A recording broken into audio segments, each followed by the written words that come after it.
Awesome. Welcome everyone back to campus and virtual campus for our monthly colloquium in the Environmental Studies Department at Antioch University, New England.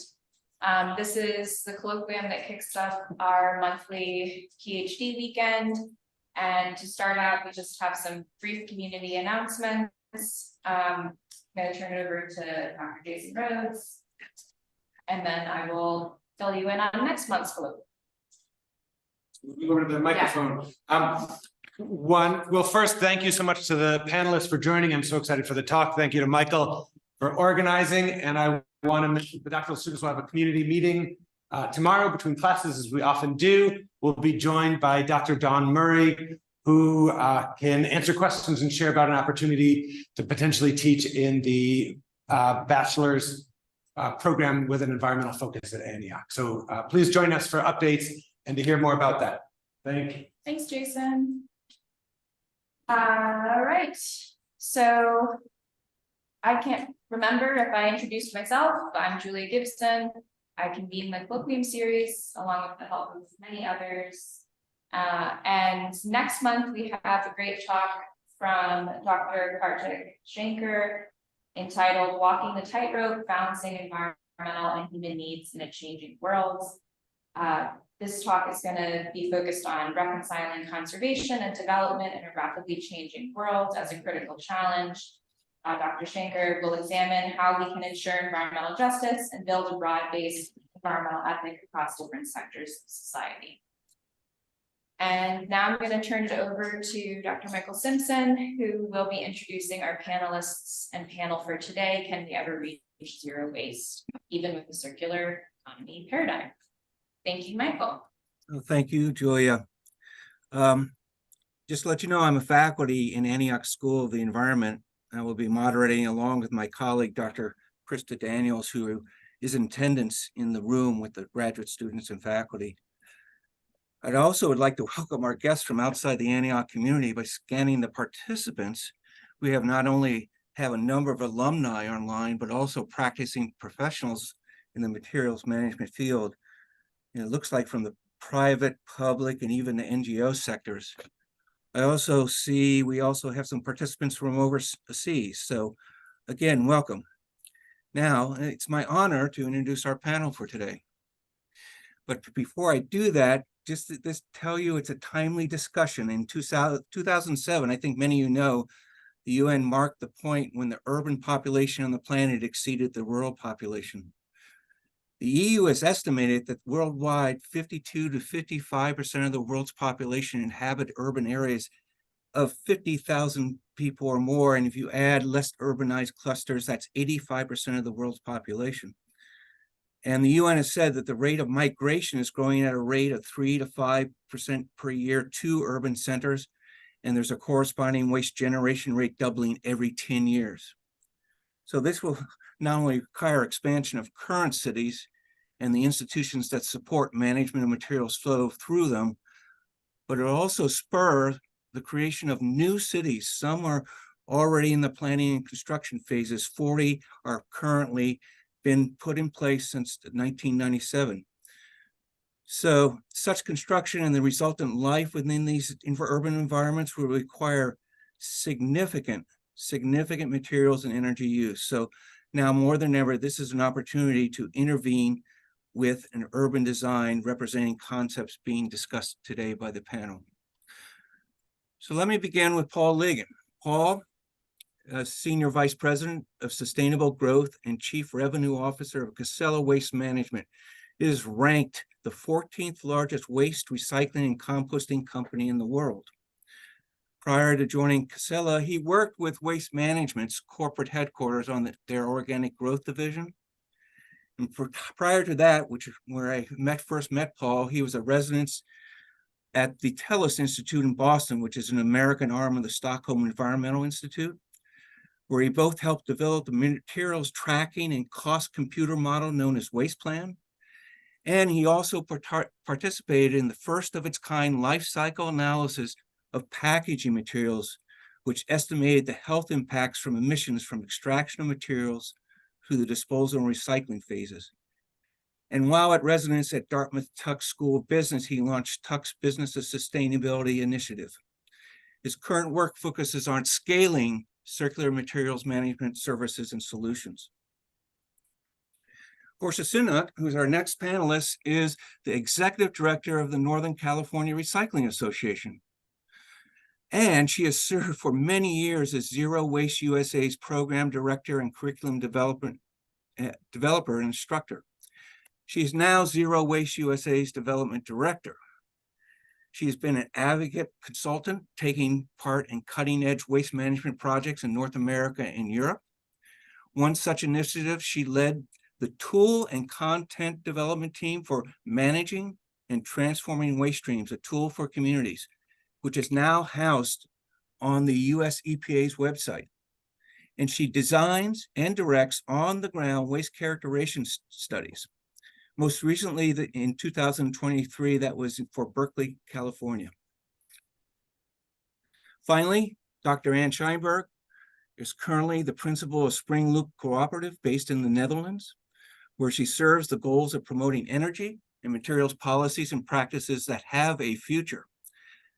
Fairness and equity are an important attribute for Anne's advocacy work in countries around the world through the implementation of inclusive policies for participation of the public and of private and social enterprises. Anne is known internationally in the field of waste management and recycling. She is the co-author of the UN Solid Waste in the Cities of the World report. Anne is also a member of the International Solid Waste Association, where she chairs the Recycling and Waste Minimization Working Group. And she just completed overseeing the organization's Circular and Low Carbon Cities Initiative. Anne has also served for the last 4 years as a research scholar within the Environmental Studies Department here at Antioch. So a little bit about today. The discussion among the panelists will last about 40 minutes, and then there will be opportunity for about 20 minutes of Q&A from the audience. Dr. Krista Daniels will help moderate the questions from the audience. So for those online, please insert your question in the chat and she will be monitoring those.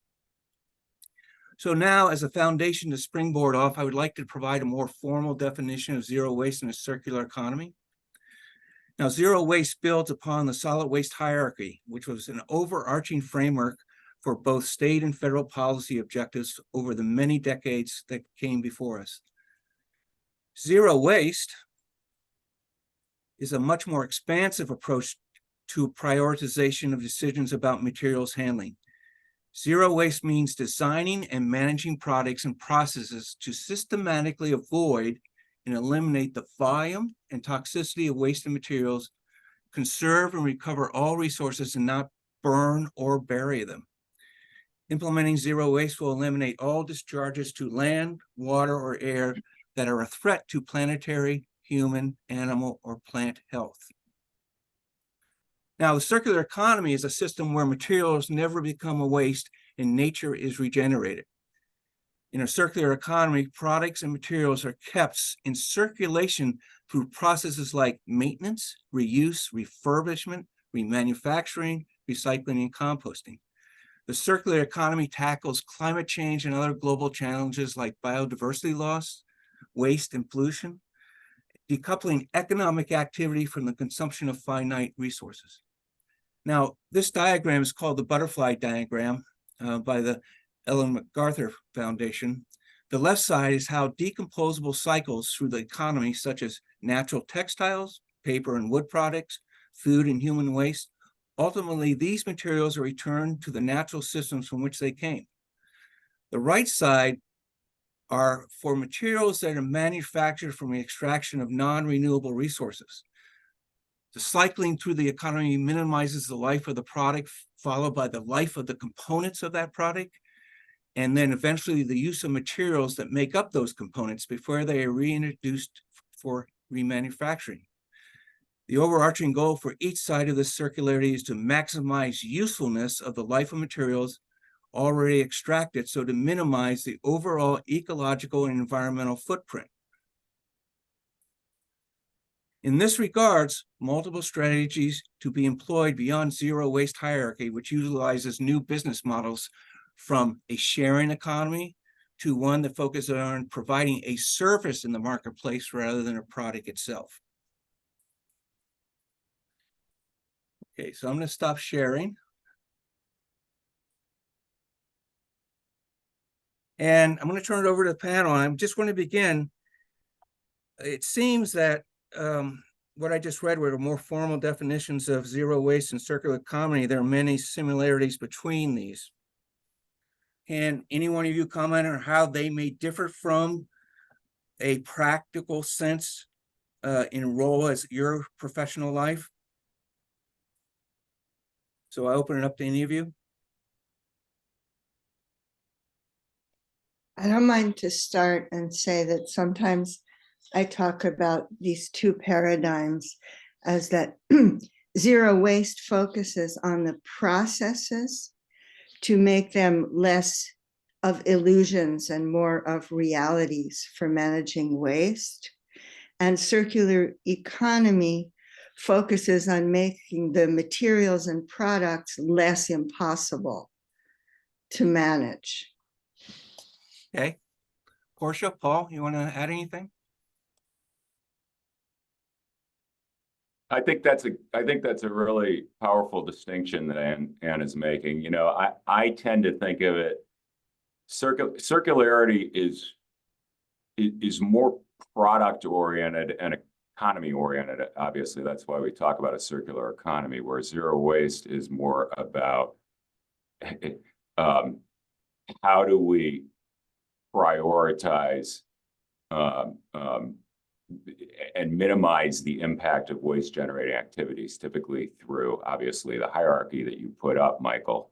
I think one area that we get hung up on is this notion of zero waste versus zero landfill, which is a completely false distinction. And you know, we really need to be very focused on the concept of zero waste versus zero landfill. Okay, thanks. Portia, you want to add anything? Your microphone's off, Portia. Thank you. First, I'd like to address Paul's comment and then I'll respond to Ann's. Zero waste and zero waste to landfill are two different things, because zero waste to landfill allows for burning. And the truth is the residuals for burn plants go to landfills. So it's not an accurate phrase. So I'll leave it at that.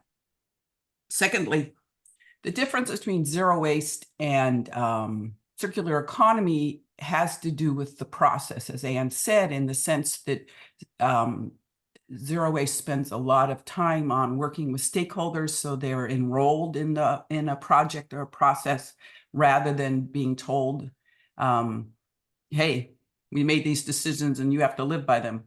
So I agree with Ann's point, but I would say that the biggest difference is that zero waste includes the outreach and behavior change, cultural change involved in enrolling people, both businesses and governments, as well as individuals, in the concept that that this issue matters a great deal and that we all need to work on it. So culture change. Okay, thank you.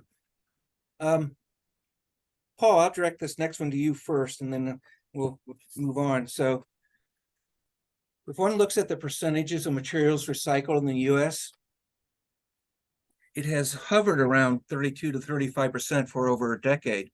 Now, some EU companies are claiming higher percentages, but they consider burning for waste as a form of material recycling. So why haven't we increased this percentage and moved closer to zero waste goal over the recent past? So I'll start with Paul. Interesting question. You know, from my vantage point, you know, being in the business of providing a kind of zero waste and recycling and organic services, when I think about this, you know, large industrial customers have made a lot of progress in actually getting to zero waste. Many, you know, meaning driving out waste from their manufacturing processes as a natural part of sort of their profit incentive. That has not translated well down to the residential level. And often when I talk to people about recycling, they think about individual behavior, which is only part of the story. I think reaching those individual behaviors in households is where the opportunity lies for recycling in particular, if we're talking about that. A recent research by the Recycling Partnership indicates that only 21% of residential recyclables are recycled in the US today as a result of lack of participation and lack of access to recycling. So I think that we need to address first and foremost, kind of to Portia's point around behavior change and education and so forth. I think then we can look at other materials like organics and so forth, and how do we go after, you know, the other 30% of the waste stream. Okay. Portia, any, I'm happy Paul agreed, not that I expected him to disagree. The interesting thing that you have to think about is at those businesses and that's institutional programs that are successful are individuals, and they all live in homes. So my question is, how does it that it doesn't translate back to the individual? And I think it's partially because of the media. There's a number of well-known media outlets that just love to write articles saying, is recycling working? And there's one important key that seems to get forgotten: markets, markets, markets. If we don't have markets and we don't have people buying the recycled goods coming from those markets, we don't have a vibrant recycling and zero waste environment. So it's just about, we're going back to that idea of closing the loop. And I really appreciate the work of MacArthur Foundation. And I haven't paid enough attention to say what they do in regards to outreach. But the truth is, these inflammatory articles are, no offense to anybody, biased and harmful. Because recycling works if we have markets, and in the 80s and 90s, a lot of the local U.S. markets, the plants that accepted our materials closed down because others were selling elsewhere than in the U.S., or it just wasn't working anymore. So it comes back to infrastructure, and I'm happy to say we have a lot of opportunities now to build infrastructure. There's many grant opportunities available to improve infrastructure, and that we need to get those plants built here again. And no offense to anybody, but I would prefer they be US owned rather than foreign owned. okay, thank you. Anne, I want to direct a question to you. Wait, before you do that, can I just jump in on the Sure. previous exchange? Because the words behavior change are for me like a red flag for a bull. And when people talk about behavior change as the key either to circular economy or to anything else, even to less traffic deaths, I say that nobody has ever succeeded to teach a 3-year-old to use a toilet when his or her parents don't have one and he hasn't seen their parents use it. These things are not about individual behavior change. They are not about individual choice. They are about creating socio-technical systems that make it easier to do the right thing than the wrong thing. And the thing that Portia and Paul and Michael and I all have in common is that we were young professionals in a time where we were building those systems. And we were building them by creating new relationships between cities and markets. We were building them by putting pressures on different parts of the system, but not one of those, well, maybe up to 3% of those 35% recycling rates occurred without the motor of system change. And if we sort of pretend that it's about behavior change and pretend it's about communication, we are deeply, deeply deluding ourselves. Okay, well, thank you. then I will follow up with this. So start with Anne. So politically, what has to happen to facilitate a move towards zero waste goal at that level? And for that matter, a circular economy framework. So to significantly scale up and go beyond the individual successful case studies. Well, there are a few things that are referred to as drivers. And one of those drivers has to do with how disposal is treated in the system. And the thing that drove our success as young professionals was a crisis about water quality. And that crisis made everybody from school teachers to mayors to national politicians really worried about what solid waste was doing to the water systems.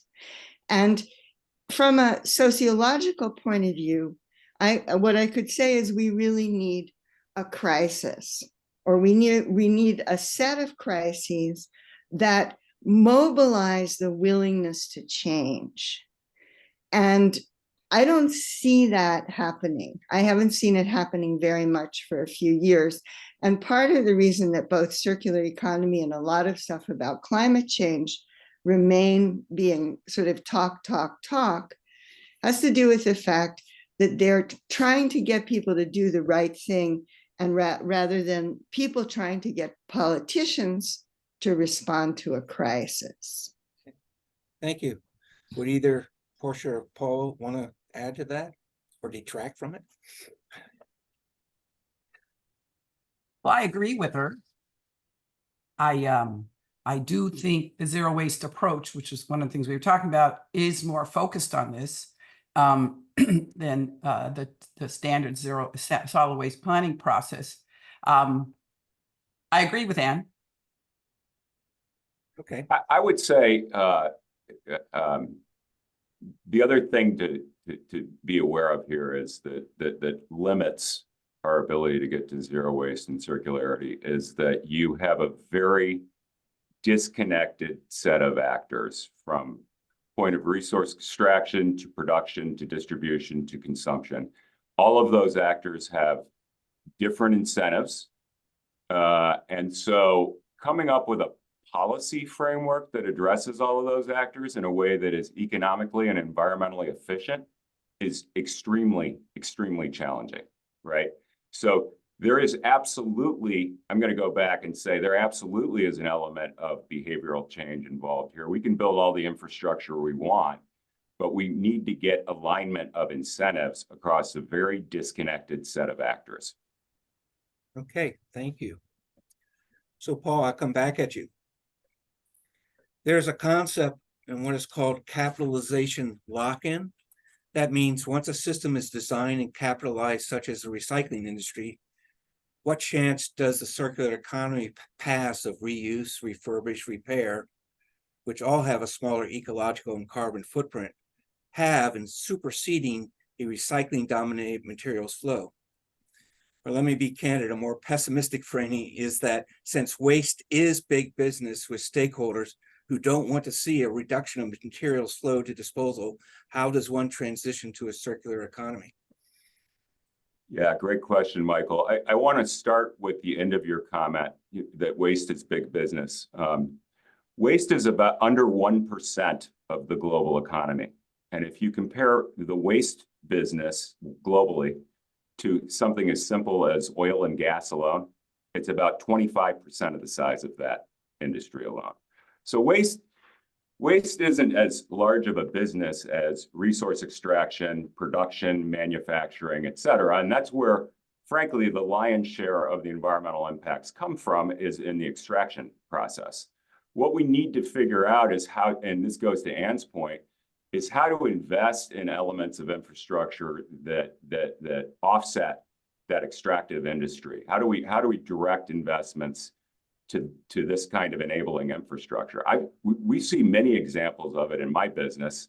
Again, we make very large recycling plants to enable more what we would call residential or conventional recyclables. We build smaller, what we call distributed reclamation centers to handle exotic recyclables from manufacturers and industrial generators, where we can actually scale up and get full truckloads of exotic materials out to market. So different kinds of streams require different kinds of infrastructure. And the infrastructure needs to be pretty agile. But I'll tell you one more thing. You're right about capital investments in modern recycling facilities. It's not getting any lower. It's getting higher. We're building robotics into recycling plants today, et cetera. So the capital commitment is large. And the idea is to build those plants so that they can be flexible and handle a very wide range of materials. Okay, well, thank you.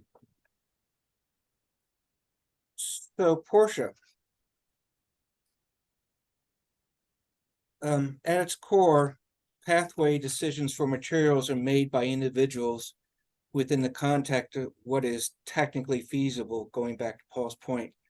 From your perspective, what is the most effective education communication approach to change individuals' behavior to support a zero waste goal with a circular economy approach? Interestingly enough, I would say groups. And that may seem a little funny, but think about there's Rotary groups and there's young adult social groups. There's all sorts of groups. So in my opinion, the best bet is to go where people are already converging and do the zero waste introduction and explanation to them. And then ask them to talk to their friends about it. But maybe that's too granular. Another thing is schools. And it's a very interesting challenge because kids in 3rd, 4th, 5th grade are very, very responsive to this idea. But as they get a little older and a little disinterested, it sort of falls to the wayside. But at the same time, these concepts have been, how I say, baked into them already. I think that's one of Anne's words, baked into them. So somehow to get it back out is a good question. But it comes down to educating school children. And what happens is that they go home and they say to their parents, oh, that's recyclable. We should put that in the recycling. They turn into little dictators. So this may be seen as a little frivolous answer, but it's actually true. Groups and school. I also believe in mandates, and I believe all businesses should be required some way or another to integrate this into their system. And what's really interesting, of all the zero waste businesses I know of, I am somewhat affiliated with what was the U.S. Zero Waste Business Council, but it is now, let's see, True Zero with Green Business Council, Green Building Council. Anyway, businesses that go towards zero waste find it's to their financial advantage, big time, to study their waste stream and figure out where they're losing money and then look at their purchasing. It really, really is to businesses' advantages to reduce waste. And if they just look at their little line item on their budget, that's not going to make it. But if they look at the broad range of the benefits they receive toward moving towards zero waste, including of being appreciated by their customers, yeah, that is also a very effective way.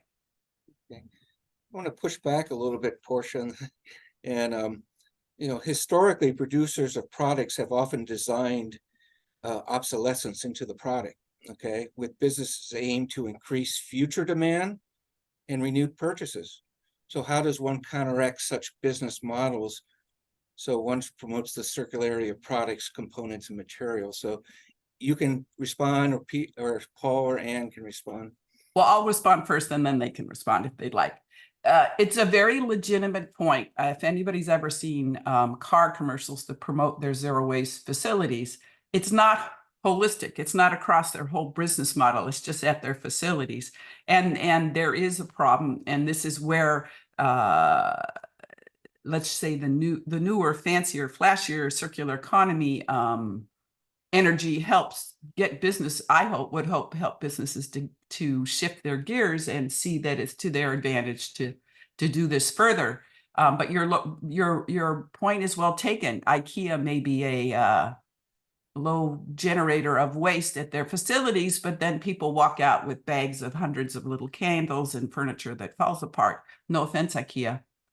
They have a wonderful internal program, but I can't really say you're wrong. It really comes down to our economic model. Okay. Anne, any comments?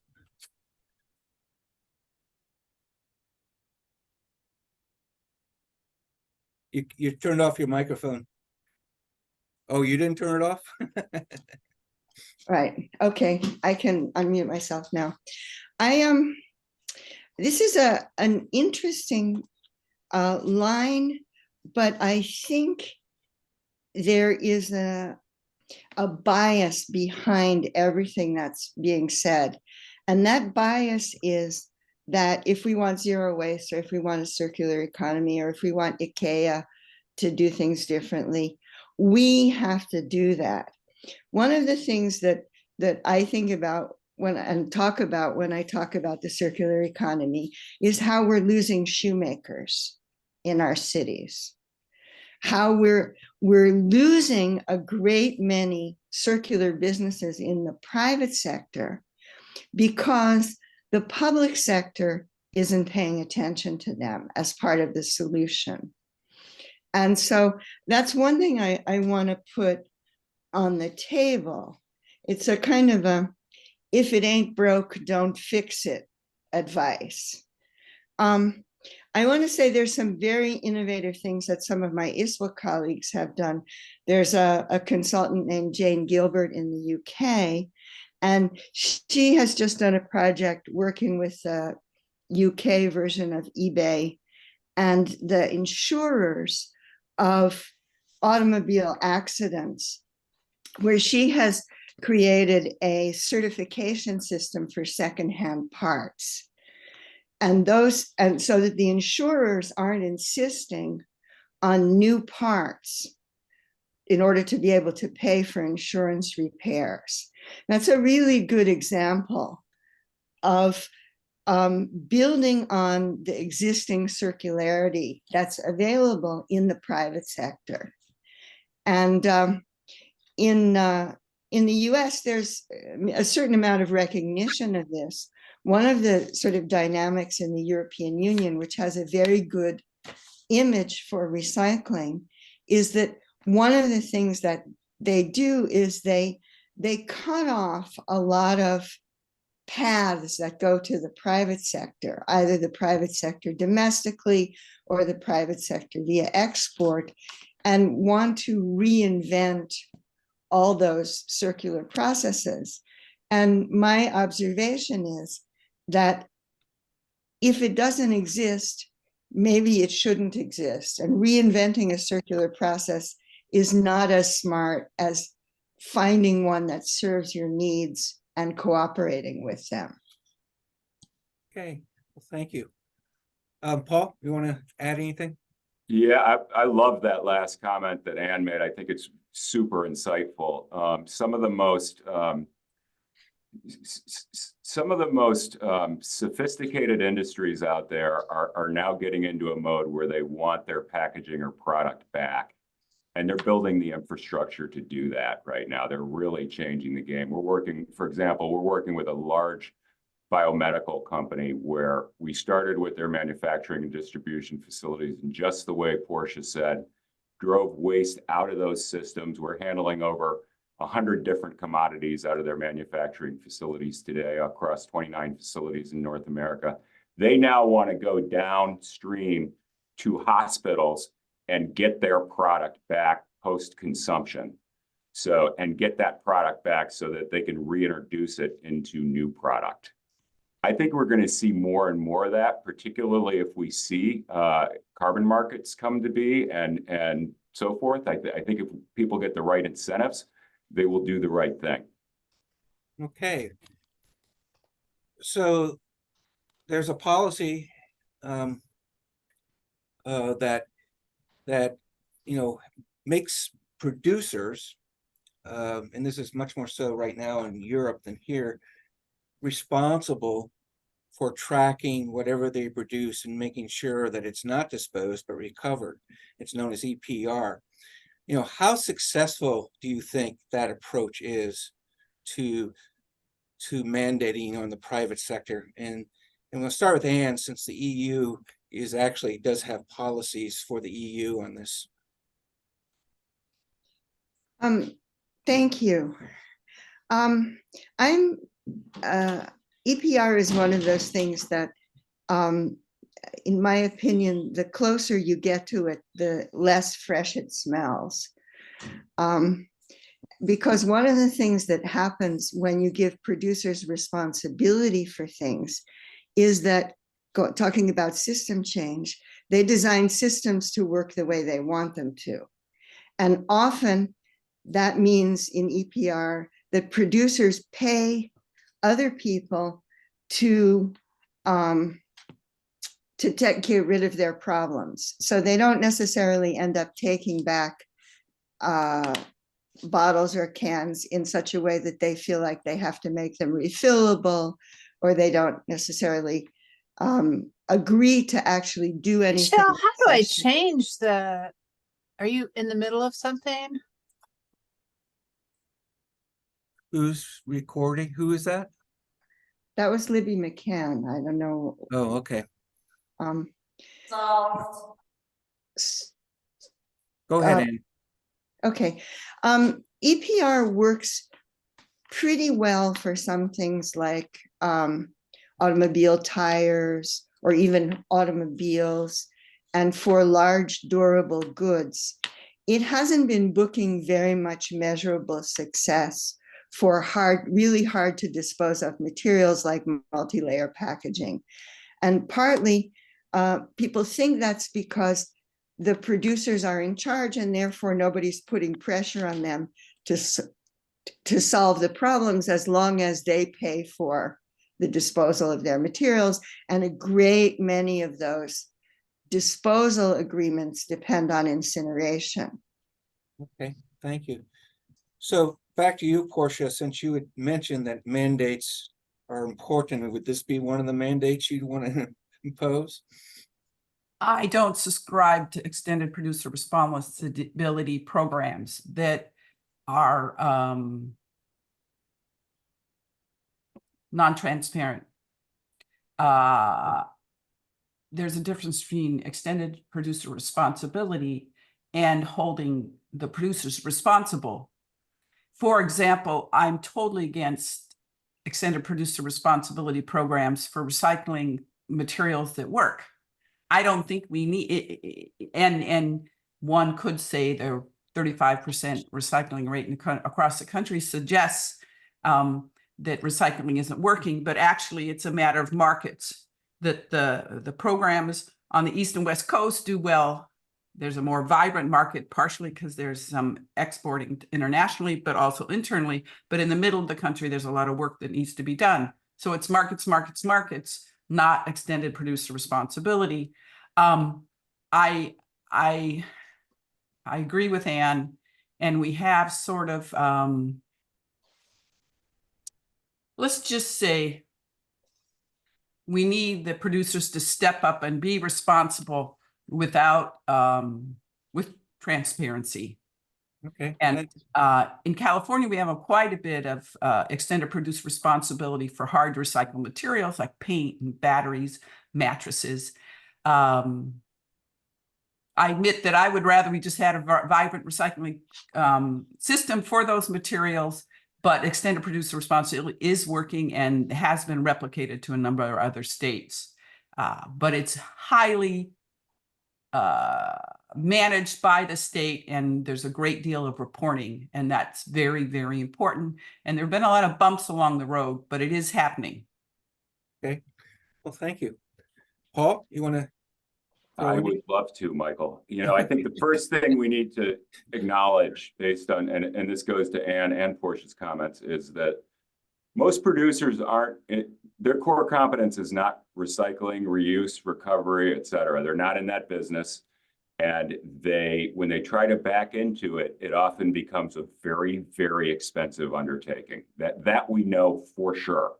that when you move to EPR, yes, sometimes we get new and better infrastructure and access, and sometimes we get decent environmental outcomes, sometimes we don't, but it's always at a higher cost, always.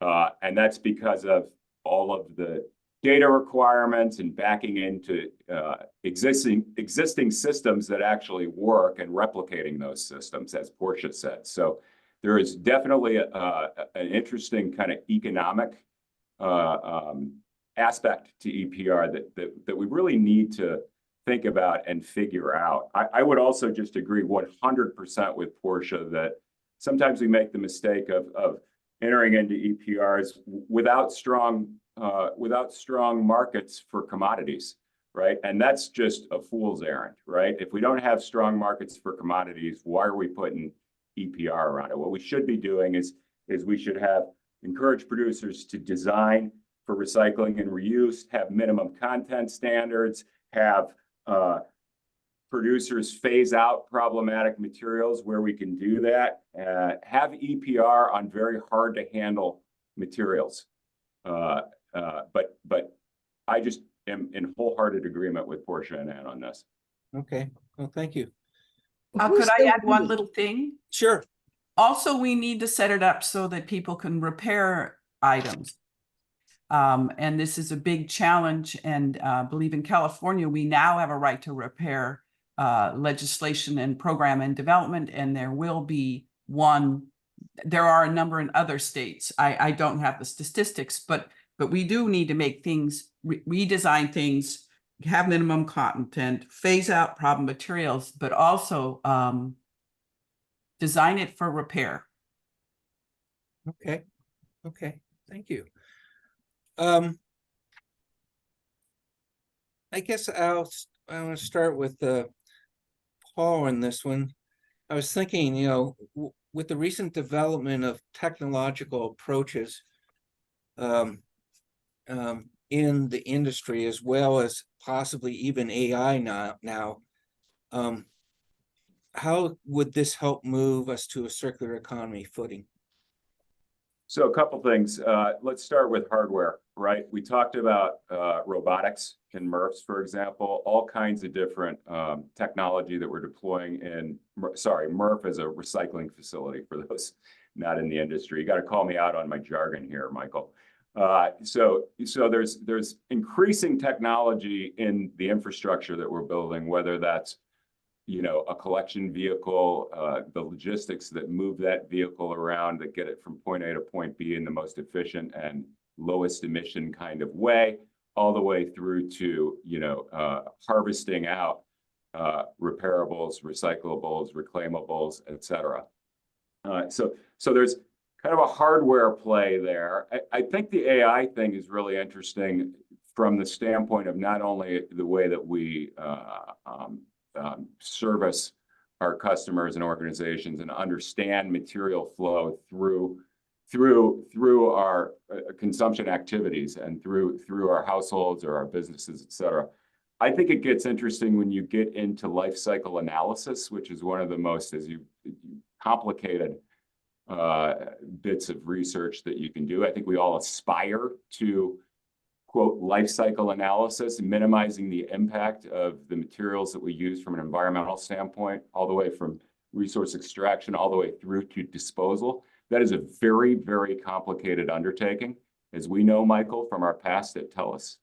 And when you add to that the number of different formulations of commodities, it becomes even, just incredibly complex. And AI might offer some kind of solution for those kinds of very, very complicated undertakings where we can finally make a fact-based decision about what materials are best flowing through the economy. Okay. Anne, I see your hand up. Yes, thank you. I'm gonna give Paul a big round of applause for the word fact-based. And I'm, because one of the things that Michael knows that I've been working on is indicators for circularity that are evidence-based, measurable, and actionable. And we did a literature study on the literature on circular economy in relation to this. Michael, can I show a slide? Can I Sure, share you my, Sure, you can share a slide. okay. So let me just see if it's going to come up just a minute. But I was going to say, we had 4 people working on a literature survey, and we, here we go, discovered. Okay, we see it. Yeah. Okay, so there were about 15,000 papers screened on keywords, several hundred evaluated at the level of the paper. And out of that, we came out with 13 circularity indicators that met the criteria of evidence-based, measurable, and actionable. And this is for me, and it was an amazing experience in the amount of hot air in a very lively public debate, and with a lot of big names like the Ellen MacArthur Foundation in it. But I mean, there's very little out there that would help us do this in a system, and build systems that do this. Okay. You want to stop sharing for a sec? Yeah. Okay.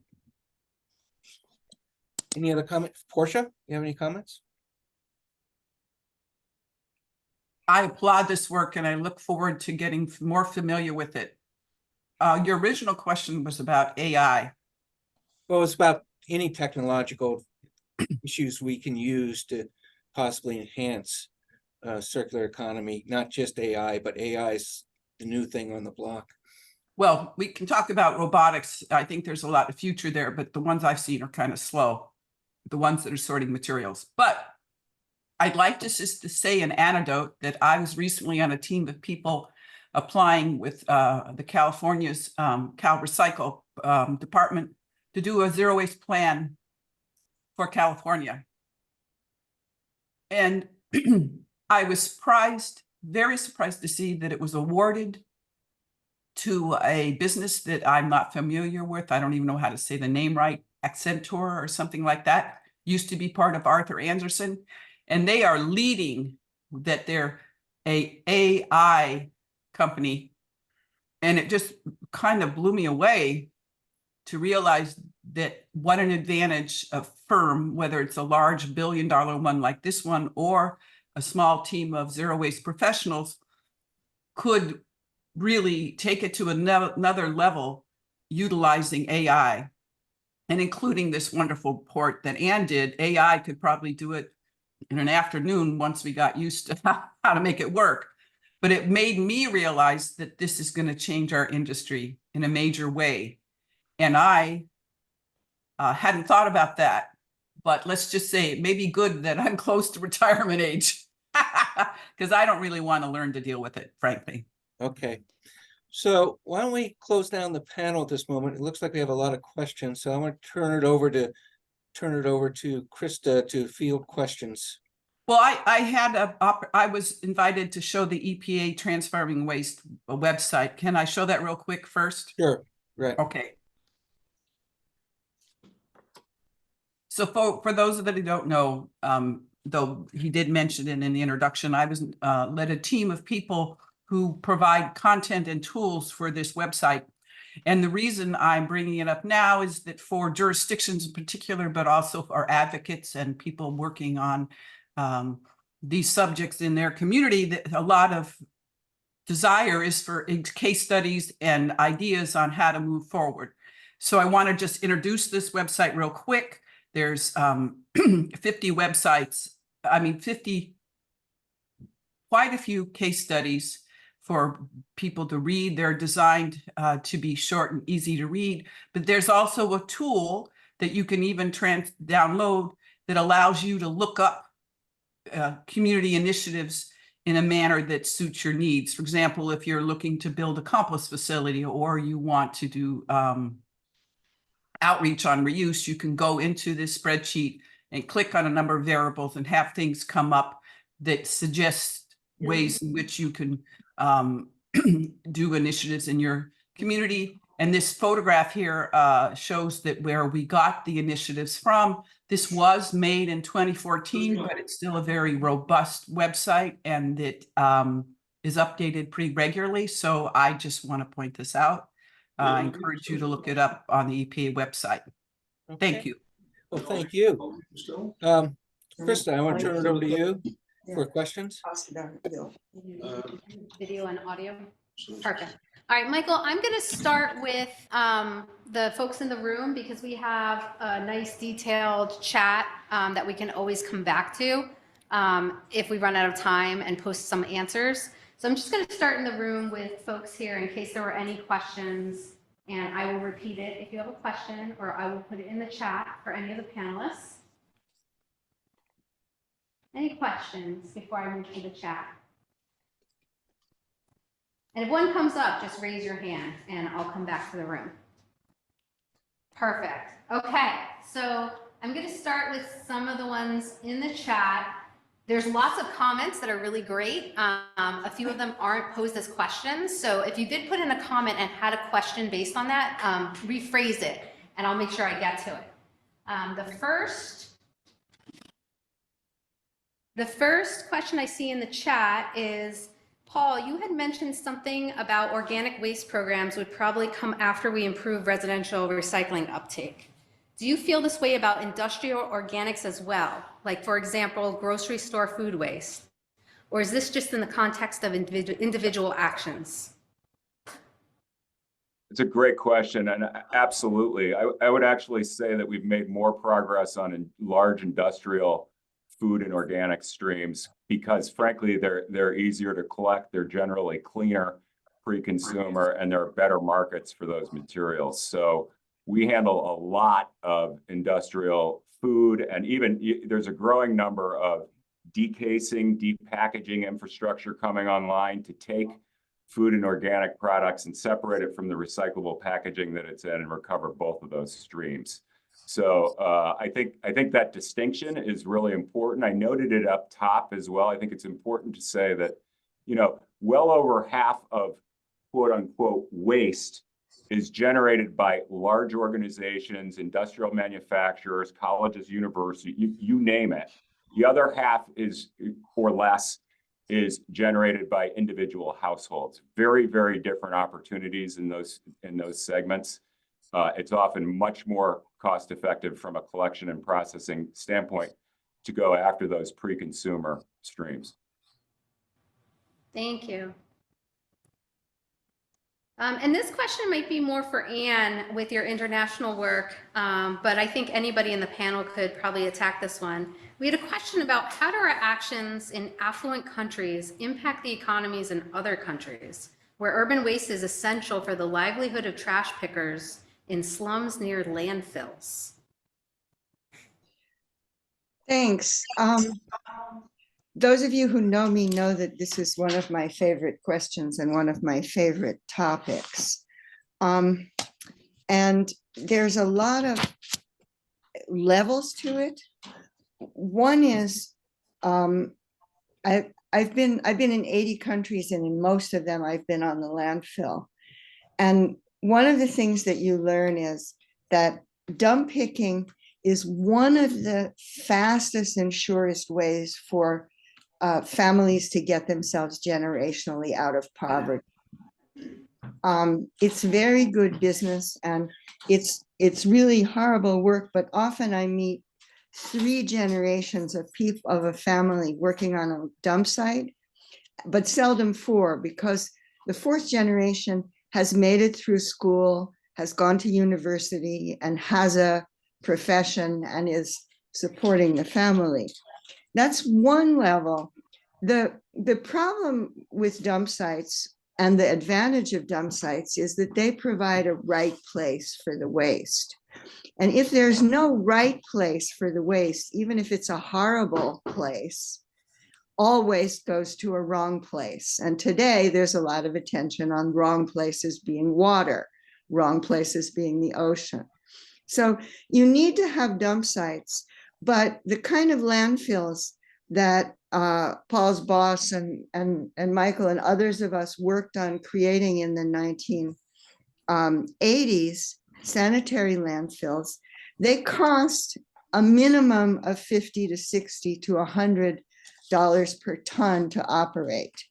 And nobody in emerging economies, and particularly no politician, is willing to charge the users that kind of money. We paid for that transition out of taxpayers' money, but they won't do that there because the politicians want to get reelected.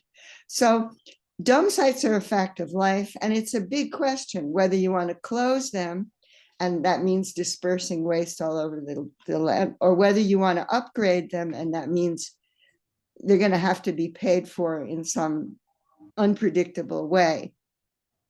The second part of this issue is the issue about exporting recyclables and reusables from high-income countries to emerging economies and low-income countries.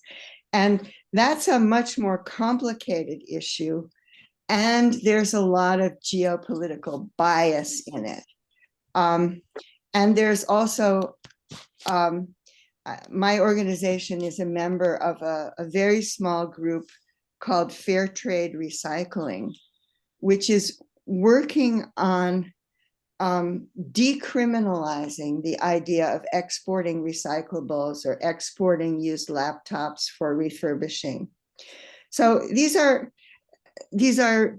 sort of solid waste and recycling questions, but all roads lead to politics when you start asking them. Thank you. This probably could be answered by a few people on the panel. It's a two-parter. So we had a question about plastics, especially the challenges of getting to zero waste with our plastics, and especially how it's involved in packaging.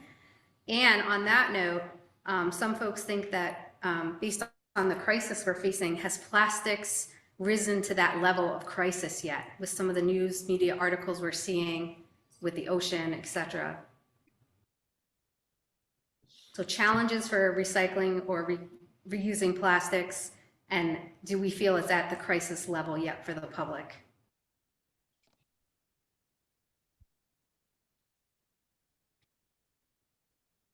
Portia, you want to start?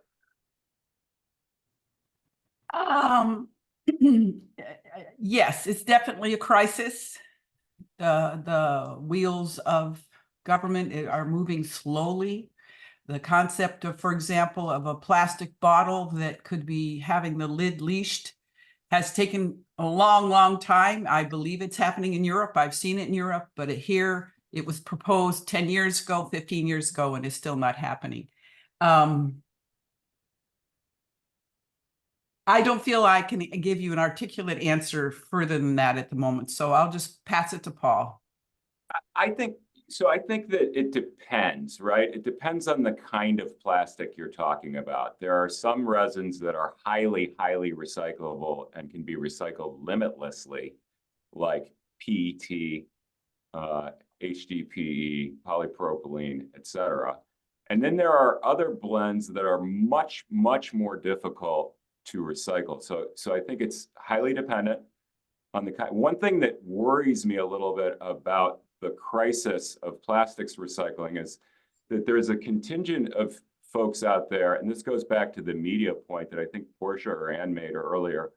There's a contingent of folks that are saying, oh, you know, recycling doesn't work because it can't accept everything. Therefore, let's burn it all down and ban plastics. That's not the answer either, right? If you've been to a hospital recently, you will see a lot of plastic materials deployed in those. Now, I'm not saying I'm a big advocate for plastic. I'm just saying, again, let's kind of try to stick to the facts and avoid the mythology and the emotion around recycling, reuse, and source reduction.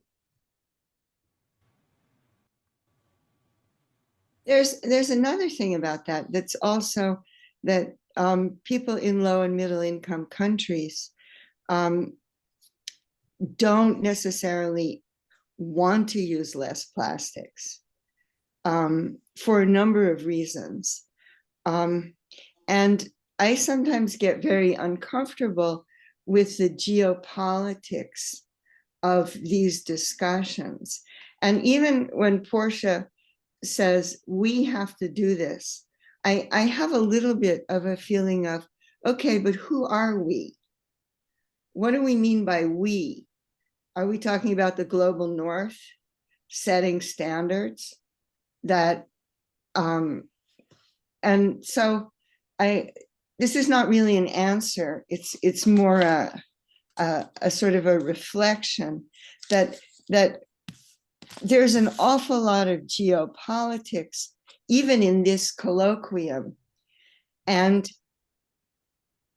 it's useful to be self-critical about those things. I hear your point, but maybe we should focus not so much on plastic, but plastic pollution. And I imagine it's true that in low-income countries, those little sachets are very popular because they can spend a little money to get their shampoo or their laundry detergent, but those things end up in the water pollution, waterways, and wreak havoc. So it brings us back the question of responsibility. So I'm not. Well, I am kind of anti-plastic in my own life, but that aside, I'm not totally against people who want to use plastic be able to use it, but we have to have systems to keep it from polluting the waterways. And I don't know who the we are at the moment either. That's a great place to end. Who are we? Thank you so much to our panel and to Michael and Krista for organizing, and Layla and Amy for departmental support, and Jason for all the work in the PhD program. Thank you, everyone. Thank you again to our panelists. Join me in thanking them. Thanks, guys. Have a good one. Thank you. Thank you, Julia. Just so Thank you, know, we had Pam. a ton of great questions in the chat that we just couldn't get to, so I'm going to try to encapsulate them in a Google Sheet, and we'll see if we can get some answers to post online. That sounds great. Thanks, Krista. Perfect.